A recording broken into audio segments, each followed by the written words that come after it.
219. Alderman from the 18th, you recognize on motion for third reading consent calendar.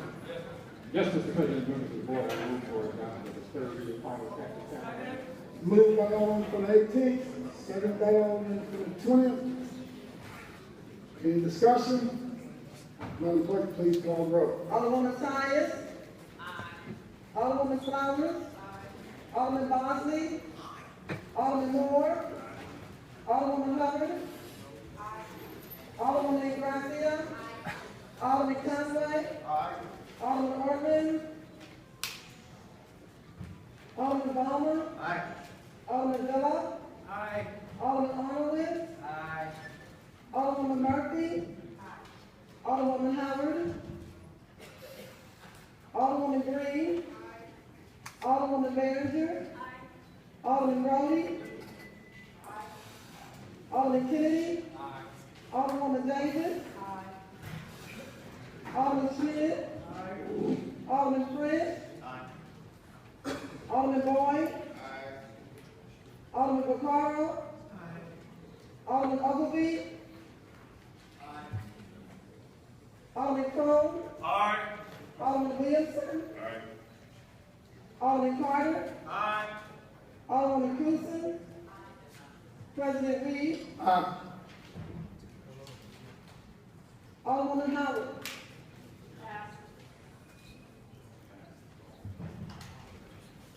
Alderwoman Howard.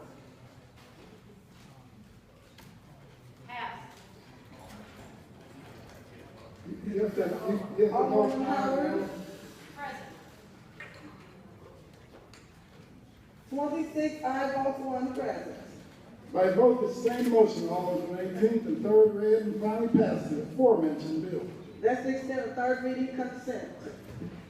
Third reading, report of engrossment. Board Bill 208, committee substitutes sponsored by Aldermen and Alderwomen. Fritz, Kennedy, President Reed, Davis, Williamson, Carter, Hubbard, Moore, Bosley, Flowers, Young, and Gracia, Mary Slay, Schmidt, Cruzen, Conway, Green, Ogilvie, Cone. An ordinance establishing a civilian oversight board and containing a severability clause. Alderman, please state your point of order. What's the limit on the number of lobbyists on the floor of the board of aldermen at one time? I don't think we have a limit on the number, but we do have a specific areas that they're supposed to stand. They aren't supposed to lobby people during the course of the meeting. If you've seen any of that or if any of that has happened, please let me know so we can fix it right now. Thank you. Thank you. To that end, if there are any lobbyists out there that are, moving outside the designated areas, you can be on this side, on that side. There's seating available for you. And if you have not been recognized to be on the floor today, then you have to exit the floor. There is a there's a room over here you can go. There's also the gallery that you can go stand in the gallery also. It's been moved by Alderman from the 21st. Please go ahead. Mr. President, I move that we third read and finally pass Board Bill 208 committee substitute. Moved by Alderman from the 21st, second by Alderman from the 18th. Alderman, please proceed. Thank you, Mr. President. Board Bill 208 represents many years of work on behalf of lots of different folks. Many of them are here in this room today. This establishes a civilian review board, or civilian oversight board in the city of St. Louis. This hopefully will be one step further to reestablishing trust between the community and the police department, establishing a second layer of accountability where people can take complaints about potential police abuse. It does not go as far as some people would like it to go, myself included. It goes farther than others would like it to go. Some people think it goes too far. Some people think it falls short of what we actually need at this time in our history in St. Louis. But what it represents is a compromise. It's what we can pass right now, and it's something that we can build upon. It's a step in the right direction. And it is this board's attempt to not let the perfect be the enemy of the good. This is a good step in the right direction, and hopefully it will be built upon for many years to come. So with that, I am open to questions. All right. Any discussion? Alderman from first. I wanted to continue on the Alderman from the 24th point of order. You made a statement that I am unfamiliar with. You said that there's a place where the lobbyists are supposed to stand. I would like to know where that is. Yes, it's to the right and to the left of the chambers. They do not supposed to get within this area. So that corner over there, that corner over there? Yes, That's the because we're over full today because of what's going on, so we're allowing them to occupy those two corners also. Okay, thank you, I appreciate it. I rise in opposition to this piece of legislation. I went online and read that I was the only black alderman who supported it, and it was only because that I wanted it to have subpoena powers. I always hated when people speak for me because I can speak for myself and I can speak for the people that I represent, and I make my own positions known. So please stop posting what Sharon Tyus thinks. If you don't know what Sharon Tyus thinks, you haven't talked to me. Don't let any other person tell you what my position is. I do think that there should be subpoena power, but there's something much more obvious to me that I am opposed to. I've been opposed to it for the police. We say we're opposed to it for the police. And then we put the same thing in this bill, which is that conflict of interest. I was fortunate enough to finally have a police chief a few months ago. Dotson asked him a question about conflict of interest after one of the shootings, and he talked about that they will have a circuit attorney's office investigate the shooting. And I said to him, you know, I've been a public defender, I've tried cases, I've had police on the stand. You guys do all of the investigation for the circuit attorney. Yes, told him about an instance when I was a public defender and George Peach was then the circuit attorney, and he talked about bringing some charges, and there became this whole rumor of blue fluid. He did bring charges against the police, and it didn't happen. And so we always knew as public defenders that it was a conflict of interest, because anytime the police wanted to, all they had to do was stop investigating the way they should for the circuit attorney's office, and then you don't have any cases. So we knew that always we used to push for there be an independent investigation that did not involve the police, that when the police had a shooting or something like that, that you bring in something or some other entity.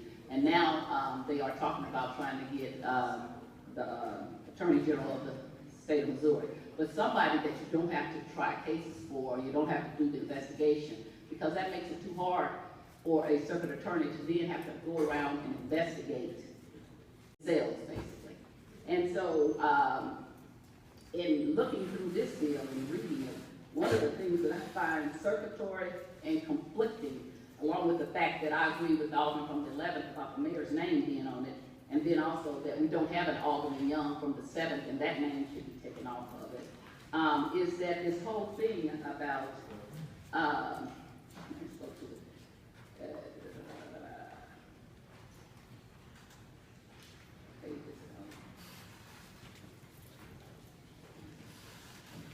about the whole civilian review board, and then its director, and the whole round argument, the director of the executive director of the civilian review board comes from the, so I'm trying to understand this. The mayor appoints the public safety director. The executive, and maybe I can understand this from the Alderman from the 21st. So the mayor appoints the the public safety director. The COB, executive director, is appointed by, am I understanding this right? That person is appointed by the director of the public safety. I'm sorry, Ms. Alderman from the 21st, when you deal, I'm so sorry. I will. But it doesn't go that way. You have to request it from me, then I'll talk. I'm sorry, Mr. President. I requested Alderman from the 21st. Alderman from the 21st, will you yield the questions to Alderman from the 1st? I did. Alderman from the 1st, please proceed. So the mayor appoints the public safety director. Then the Citizens Review Board, we have what's called a COB, executive director. That person is appointed by the public safety director. Correct. Is a employee of the public safety department. Okay, and then the staff for the Citizen Review Board is also comes from the public safety As written. employee. Yes.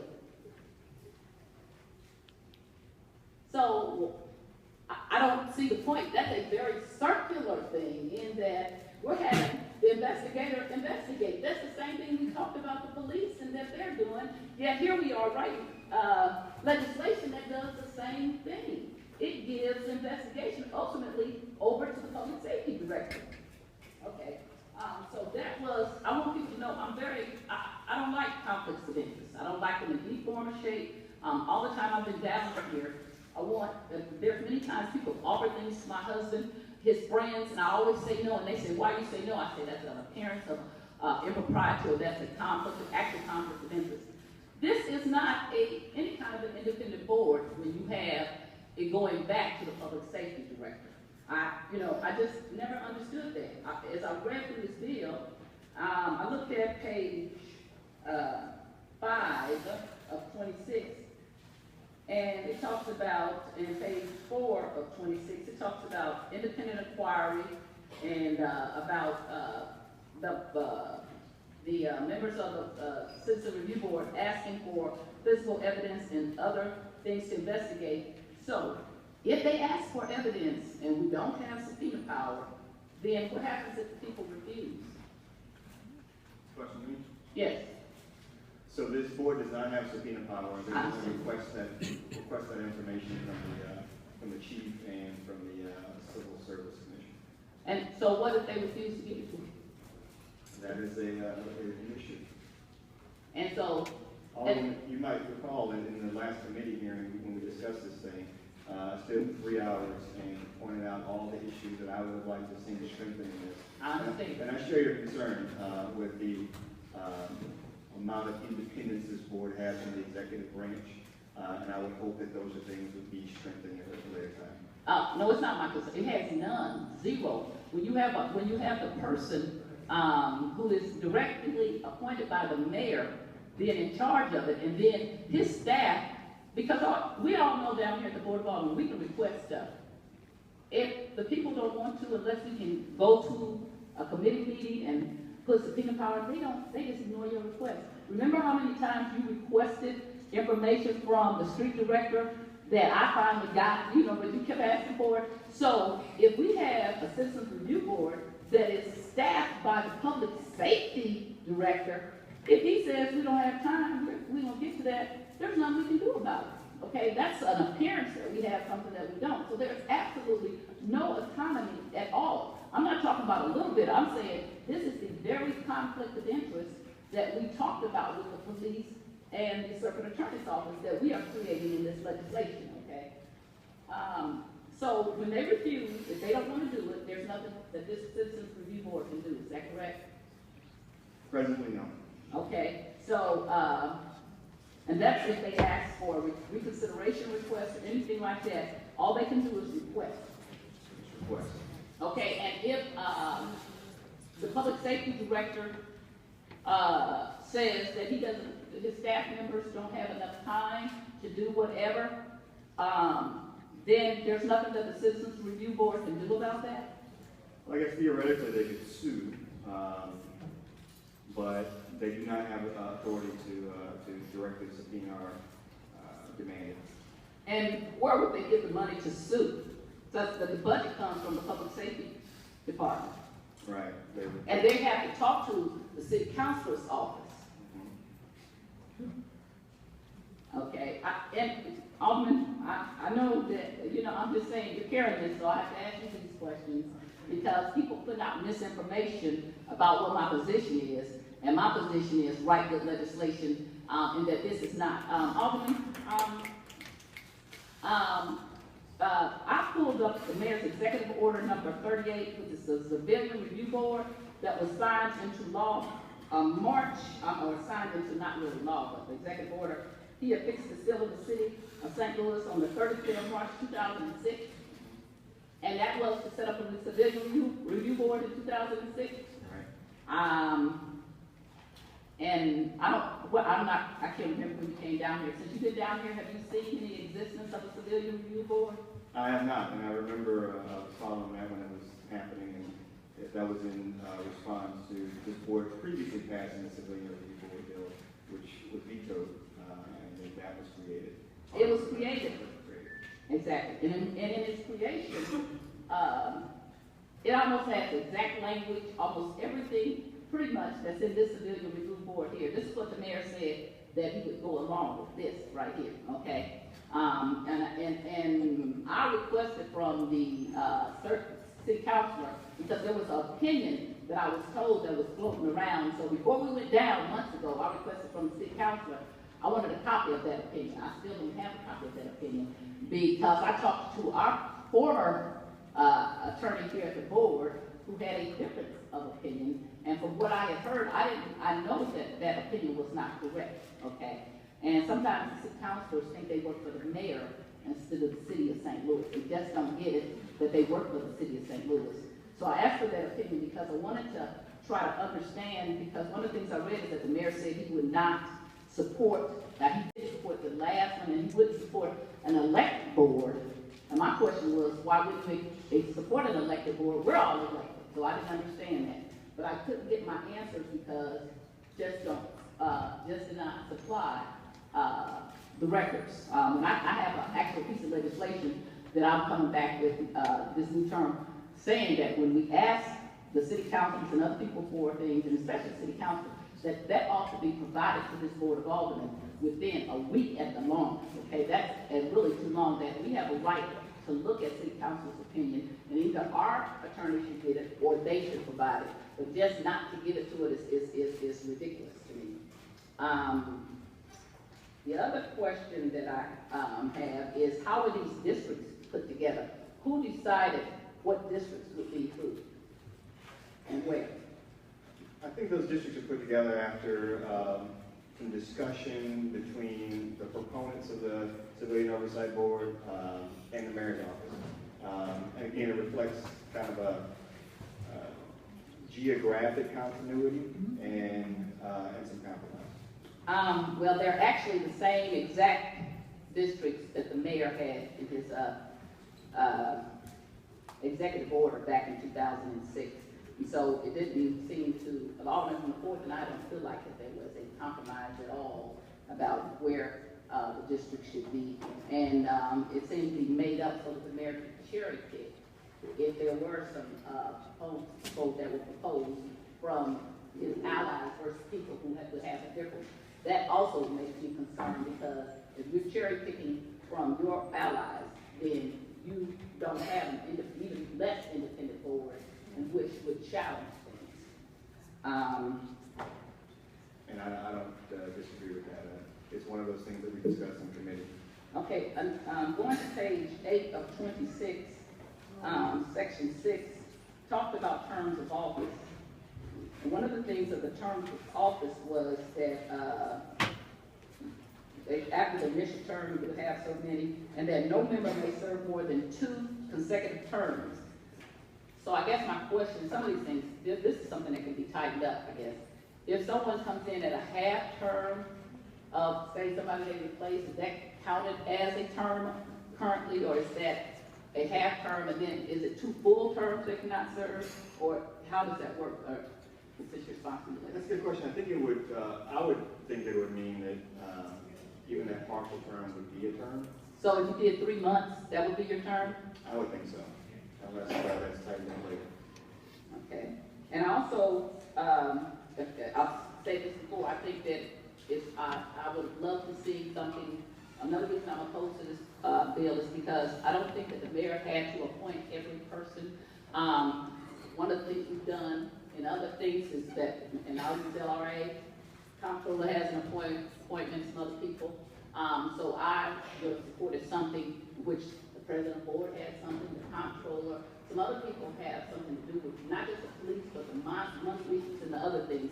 I think that when you just make it all go back to the mayor, and that it's too much, that again, and it's a circular argument. I don't understand why we're doing this since the mayor put this executive order, why he didn't just put this into effect so we can see how this works. Then we would have seen all the kinks and the things that don't work, and then maybe we wouldn't be so hurried to say we're going to get this passed, because ultimately it is the exact same thing.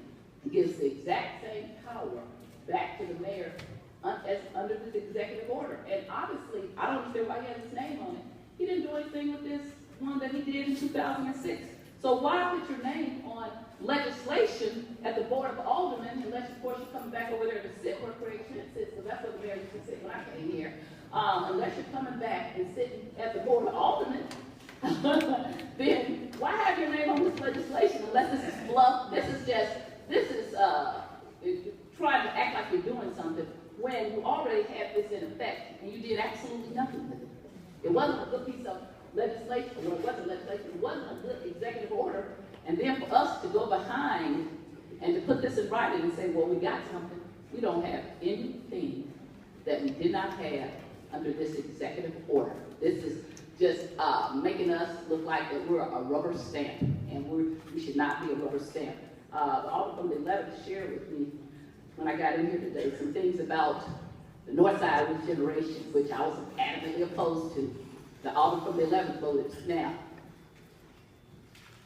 Told you so. Everything we told you is just what we said. And when you read that article about the things that people don't do to follow up, it's embarrassing. I didn't ask if he was in bankruptcy. I didn't ask this. I didn't ask that. But yet we went about eminent domain on people's houses based on a person who's not asking questions. And that is what. Please state your point of order, Alderman. The alderman is off subject. I'm not an alderman, point of order. You better preach that. Alderman from the first, please keep your comments germane to the subject. It was germane to say, the reason why I was talking about that is that here we go again. This is what we're doing again. That we continue to just follow up and point and run behind something. And again, we already have had something that's supposed to be an executive order for what's, this was 2006, it's 2015. How many years was that? 9 years? Okay, we had 9 years and absolutely nothing has happened. This all was the same thing. We're not being serious about our civilian review. What we're doing is placating the public so we can tell them, well, we got something. But obviously, the devil is always in the details.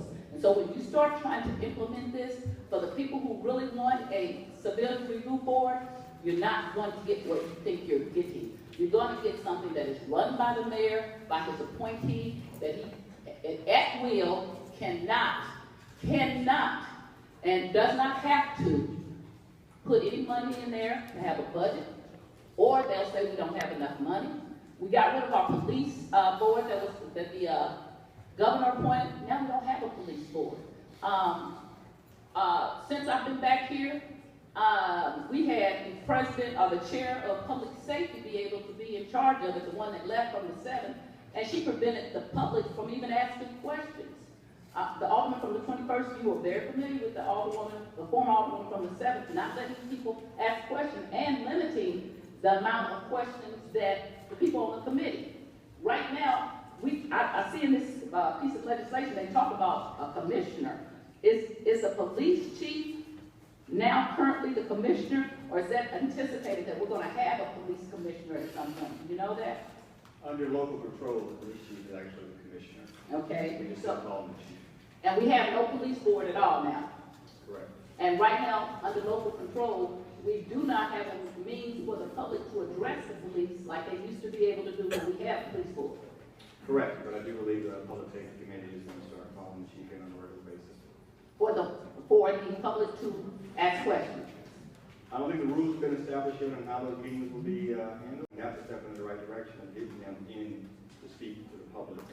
But then that would also depend on who was the chair of public safety. Because if we get another chair of public safety who decides it's not a good idea, that may not happen. Is that correct? Correct. It's now So the public right now doesn't have a right, like they did back when we had a board, to be able to come to a meeting on a monthly set time and ask questions. Correct. Because we rushed in to get rid of something that was going to be better. And it ended up not being better, except for that the mayor has more control, which I haven't found that to be a good thing for the people where I live. The mayor having more control doesn't equal having better services, safer city. Let's see. Okay, I'm looking here on page 11 of 26, number 6, rules. The COB shall by majority vote and after consulting with the Director of Public Safety, adopt rules and procedures that prescribe operating procedures regarding its meeting and its administrative protocol. If this is supposed to be a semi-independent board, why does the COB have to consult with the Director of Public Safety about its rules and procedures? Is that a question? Mm-hmm. I don't disagree with your categorization. It is not as independent as I would like to submit. No, but I'm just, now I'm trying to get you semi-independent. This is something I don't understand. Why would they have to consult with the director? Okay, so we already say the director gets to appoint the director of the board. We already agreed that the director is appointed by the mayor. We already agreed that the staff comes with, that the public safety director is gonna staff them. But now they can't even adopt rules and procedures without first going to the director of public safety? And I don't understand that. Well, I think the way it's written is consulting with, we're not getting approval from the public sector. Okay, so they don't have to have approval, they just gotta talk to them about what that they're gonna do. That's how I interpret it. But I would just say, I'm offended already, we got so much tight control by the mayor. Why do they have to? Why wouldn't they just be able to make their own rules? Because if they don't have to do what he says, what is the whole point of that? I don't disagree. Okay, let's see here. I wanna say, I think that's what's really good is number 7, which is the procedures about adopting and establishing a system of internal controls for the development of a case management system. I think that's a very good thing, and I like that. I like number 8 about the manual and training. I think that's very good.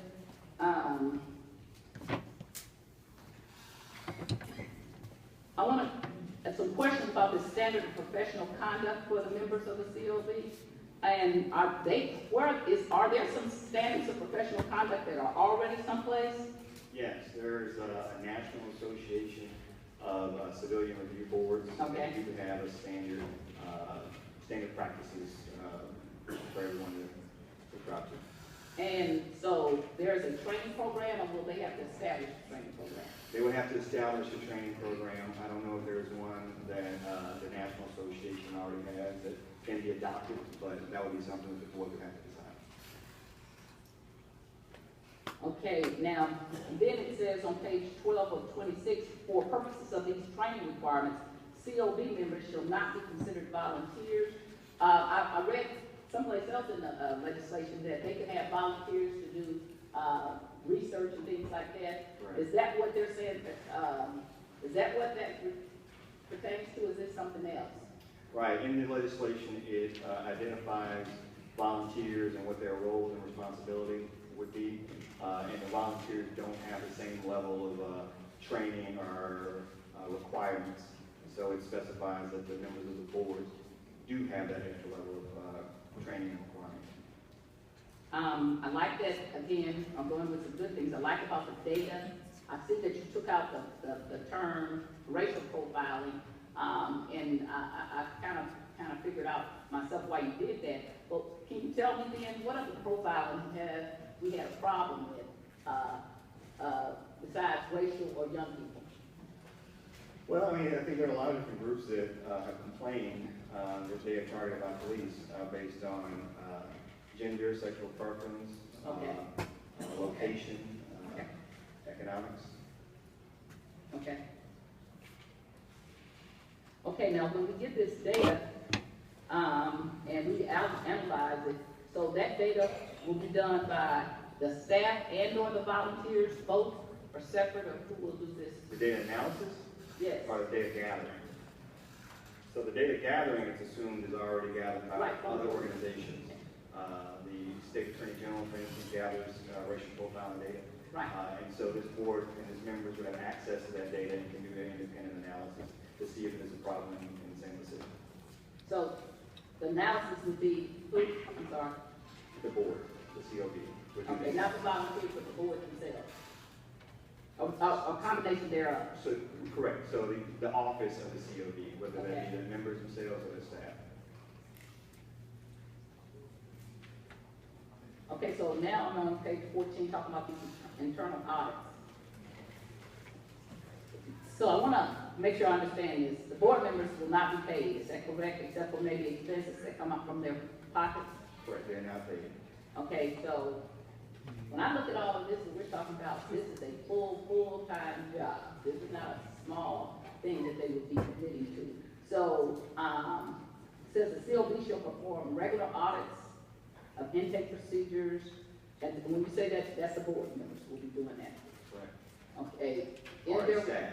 In their request for staff members, will there be some kind of member who is an accountant or somebody, a statistician or something like that? Is that something that we would be requesting that would be a staff member? That would be a request that would come from the COB and would have to be included in the Public Safety Department's budget, which is submitted by the Public Safety Director. Okay, and so we're getting ready to do ways and means a little bit. Do you know, has this been included in the ways and means budget or the public safety budget for this upcoming year? I do not know. They have not turned it over to the Ways and Means Committee yet. Okay.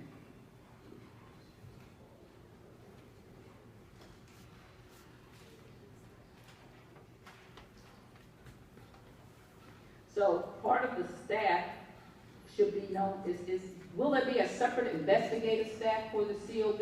Like when I was a public defender, we actually had investigators. Will they have investigators, or will that be part of the staff of public safety who also work in connection with this? So they could have investigators. That would be determined by the COB members, and it would have to be included in the budget, in the budget that's submitted by the Public Safety Director. In most cases, though, they would be reviewing the investigation done by Internal Affairs, and then by majority vote, supermajority vote. In fact, they would have to vote to do an independent investigation if they need. So if they request an investigator and he doesn't put it in the budget, then they are just out of luck and they don't have it. Is that correct? Well, if they request and it's not included in the budget, then the members of the Ways and Means Committee could correct that and try to put it in the budget. We can't add, we can subtract. We can Suggest moving stuff around. suggest, but we can't add. So ultimately, if he doesn't put it in, we can suggest all we want to, but we're not allowed to. Thank you, Ben Shamel, because of Geraldine being such a good person. We can't add, so that's what I'm saying. So unless you're willing to take the whole public safety budget away to make them do something, we won't be able to add. And the staff members that the COB has, will they be only their staff member, or will they also do other jobs amongst the public safety department? That is not spelled out in the ordinance. So do you have an idea? I would like to see them have their own staff. I would like them to have as much independence as possible. But we will have to address that when the budget is submitted. And will they have office space, and if so, will it be in the public safety director's office? There's supposed to be a location in City Hall for people to come and make complaints. Boy, they're important. We're still waiting for the rest of our space at the Board of Aldermen, so that'll be interesting how they can find some space, since the registrar is currently occupying what's supposed to be. I believe we're about to get that space back. You think so? And how long did that take? Okay, but, so they're supposed to have, but right now they don't have any space assigned? Space has not been identified in the building yet. Okay. Okay, and I guess I got a legal question about being an indemnity. Okay, it says on page 16, lines 2 and 3, this ordinance shall not be interpreted to allow the COB or its members any right to indemnity. And can you explain that to me, please? Because usually when you're doing something in your capacity, you're indemnified somewhat. So unless it's something that you personally went above and beyond. So like when I sue this Board of Aldermen about redistricting very soon, these people who voted illegally, they will be indemnified. So why aren't they being covered? That's a good question. It was included in there, I think, at the across the City Council's office. So they serve, and they have to go through all the people who are exempted by, but they actually have no coverage. I think that's kind of lousy. I just want you to know, I think that's really wrong.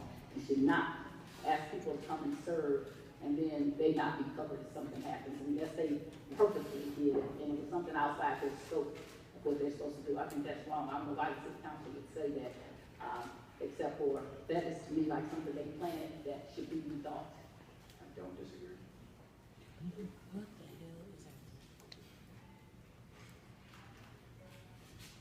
I like this about creating a joint civilian complaint form that's available to the general public. I mean, I think that that should have been, but I want to say that I had on occasion when I was off this board to make a complaint about the police, and I actually just sat down and wrote a letter, and it was addressed, and it was said, I mean, the current police chief at that time was saying Isom, and they did do an investigation and found that what I said, because they didn't arrest somebody they were supposed to, and I detailed everything, and then they found that it was warranted and they took appropriate action. But I like having a form because a lot of times people don't know what they should put in something, so I think that's very good.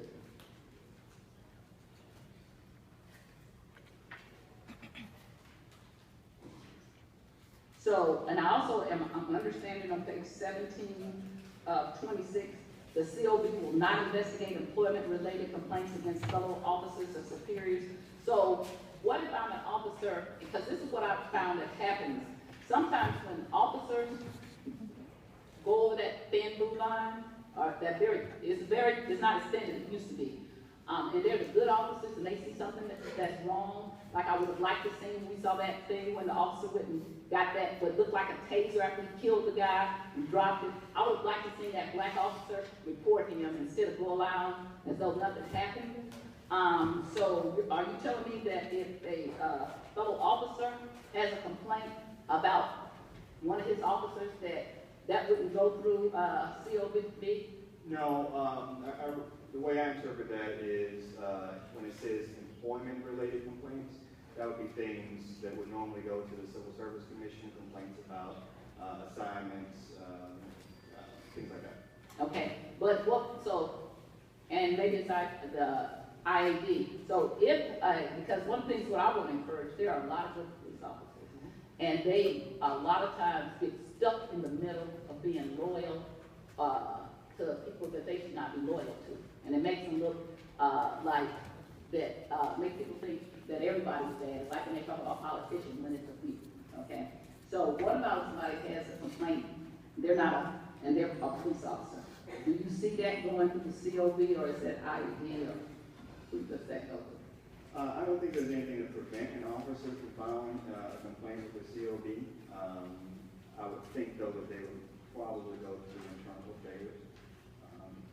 But even that investigation done by internal affairs would then be reviewable, I think, by COB. Okay. Okay,